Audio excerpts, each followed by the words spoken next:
The name Goro Majima brings a few adjectives and questions to mind. Charming,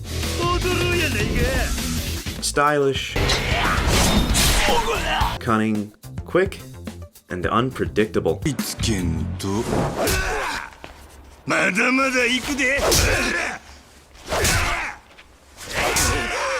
Is he totally unhinged, or is it a clever act? Just how smart or how crazy is he? Where on earth do you buy a jacket like that? What I do know about Majima is that he is a goofball with the strangest resume in Japan, shifting careers like he's changing clothes and running everything from cabaret clubs to construction crews. He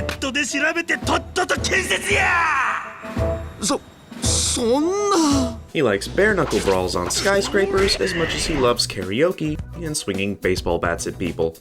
Most of all, he likes trading punches with the best frenemy a wacky woohoo super gangster could ask for, Kazuma Kiryu.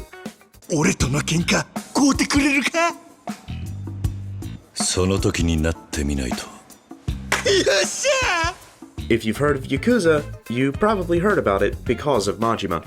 He appears in every game in the series to some extent, from his introduction in the very first game to his starring role in Yakuza 0, to a summon in Yakuza 7, and perhaps weirdest of all, his stint as a zombie slayer in the spin-off Yakuza Dead Souls.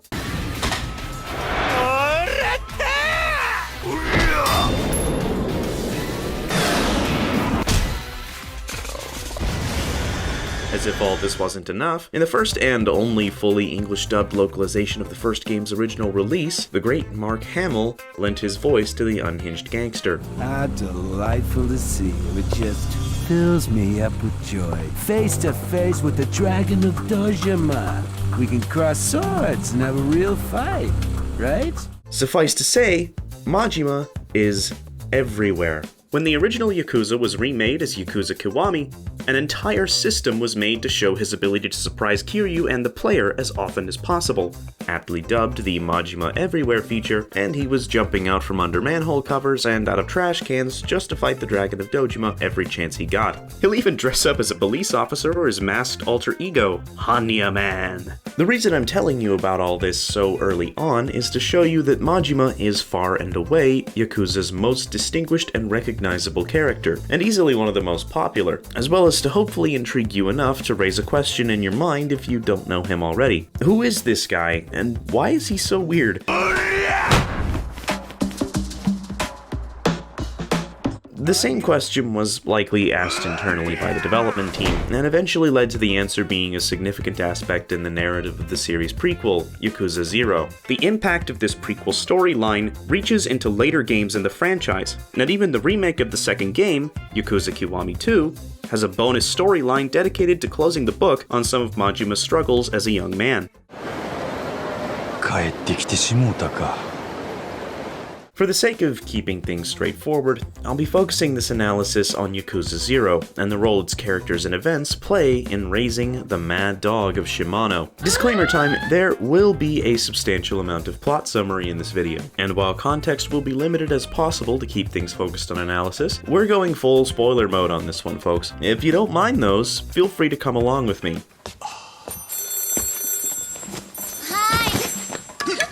Majima's story runs in parallel to Kiryu's in Yakuza 0, and starts to intersect towards the end, but we'll be focusing on Majima's half of the story, and it starts with quite the bang. The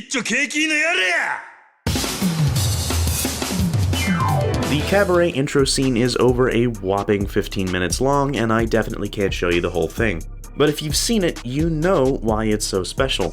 When we first see Majima, he's a very far cry from the wackadoodle gangster we might know him as, but there's still some character traits that are apparent from the very beginning. A core aspect of the legend of our boy is substantially rooted in the influence that lengthy amounts of time spent working in the nightlife industry had on him. As manager of the Cabaret Grand, one of the most popular clubs in Sotenbori, a fictional district of Osaka, he's seemingly working a legitimate job. Majima is called down to the floor to deal with a rowdy customer who's started started getting too handsy with one of the hostesses. He remains unflappably calm and composed under the mounting pressure of a customer service crisis turned ice pick knife fight. The game rather smartly uses this as a combat tutorial, showing Majima's contrast to Kiryu's fighting style as Majima dances around the drunk's attacks. The band even provides a soundtrack, like this sort of thing isn't an emergency, but a special treat for a lucky audience.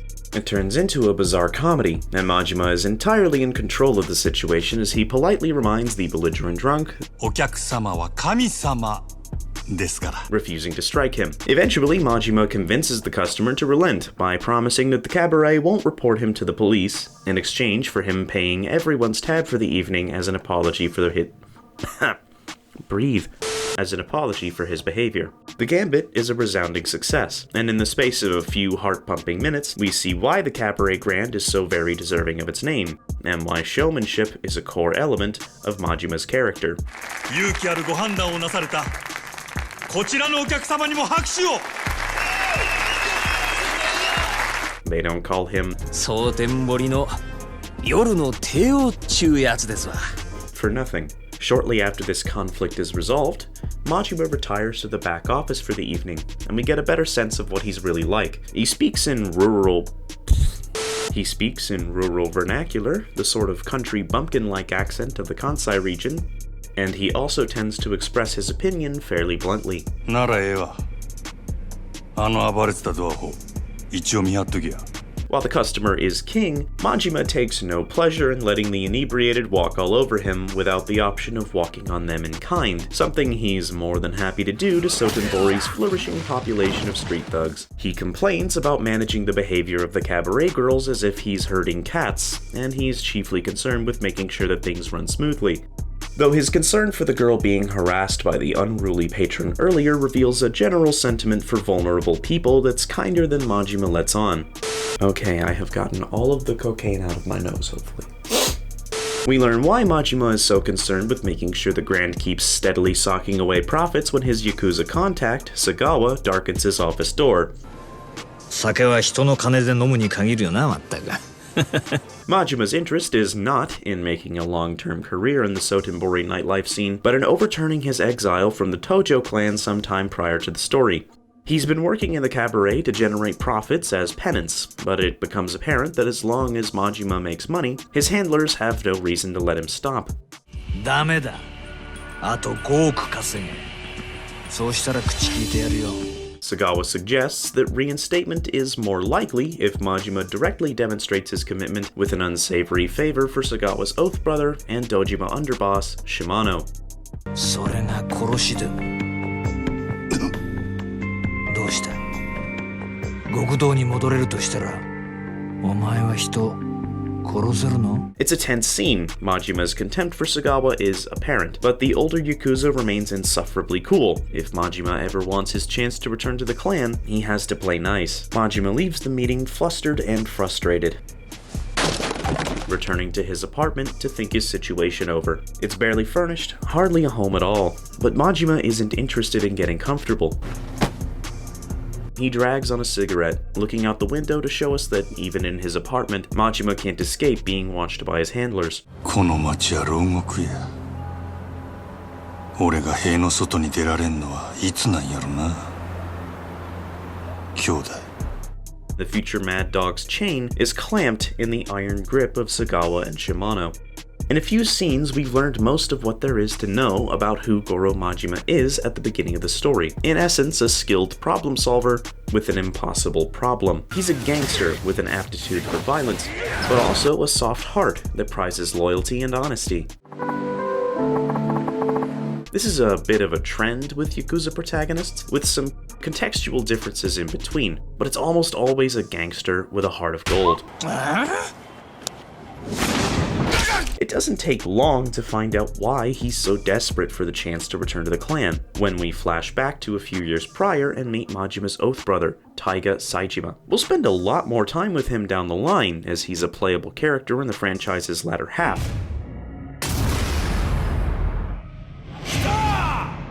Here, we learn that the duo were under orders from the heads of the Dojima underboss families, Shimano and Sasai, to create an opportunity to advance the standing of both groups by carrying out a hit on the head of a third family. This was a complicated incident that had many far-reaching consequences. On the way to join Saejima on the hit, Majima was intercepted and overwhelmed by a large third-party group of Tojo Yakuza, and Majima's refusal to surrender cost him his left eye. Saejima carried out the attack alone and went to prison for shooting 18 other Yakuza. Majima is punished further for his failure to join in the attack by Shimano, who kept him locked up in a basement torture chamber known as the Hole for a year.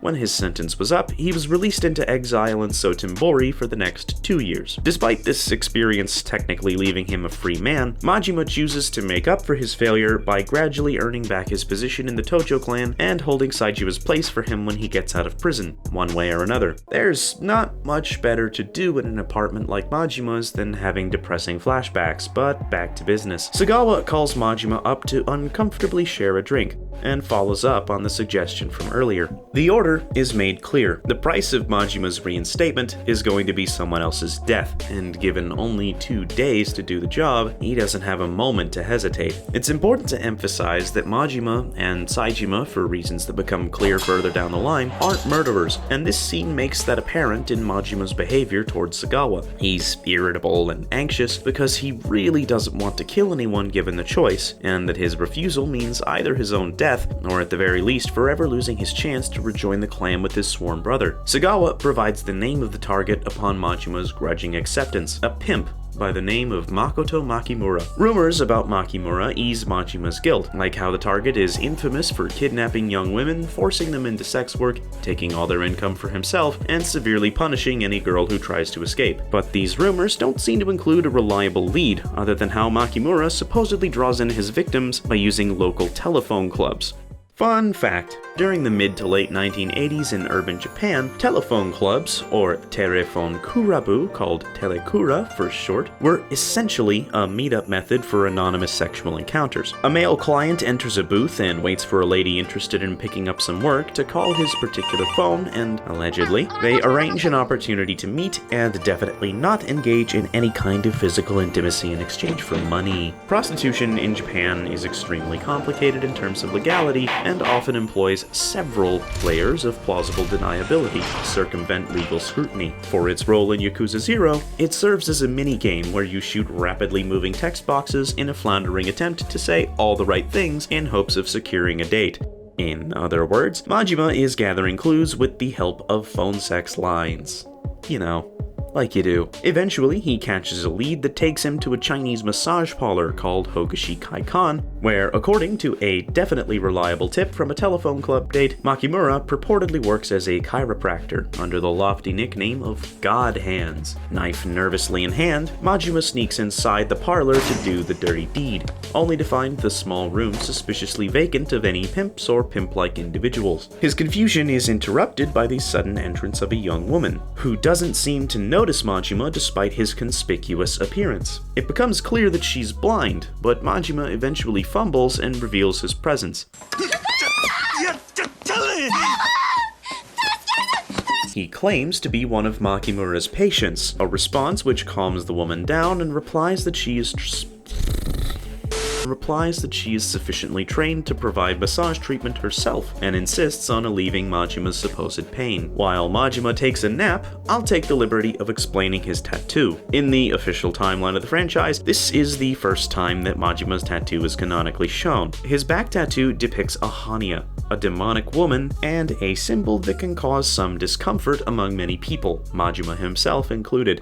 In ancient Japanese no theater, a Hanya mask is typically used to represent the soul of a female character who has been turned into a demon by her jealousy, desire for vengeance, or obsessive love. The skin tone varies, but a white pallor like Majima's Hanya indicates a woman of noble station or refined character, and the demon horns sprouting from a head covered in messy hair makes for a very unsettling sight. However, the Hanya is also known for its duality. When the frightening face is viewed from above, possibly suggesting the perspective of the divine from on high, the expression appears mournful and lonesome, suggesting the true emotion at the core of this creature's behavior. The Hanya is also accompanied by a pair of white vipers on Majima's arms and chest. These snakes are historically considered to be messengers of the Japanese goddess of wealth, Benzaiten, or sometimes Benten, and are common symbols of fortune and good luck. A strip of white snakeskin in one's pocket or wallets and clothing made of white snakeskin have been commonly used by traveling merchants as protective charms throughout Japanese history. In general cultural symbolism, the way snakes shed their old skin is often used to represent a cyclical renewal of life, or resilience. This is a trait Majima needs to succeed in this story, and by the end, it's a major factor in how he develops his future iconic personality.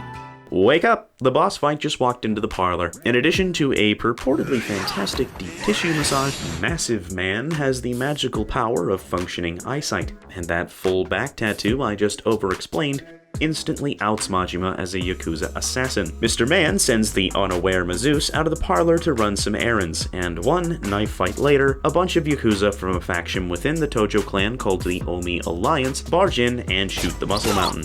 A poorly timed return by the Mazus reveals that she is actually the Makoto Makimura in question. Following a takedown of her would-be captors and a dubiously functional escort mission, Majima struggles to decide what to do with the poor woman who has unwittingly found herself at his mercy. Just when it's getting good, I've got to leave you hanging for a little bit, but look forward to the next part so I can build you back up again. See you next time.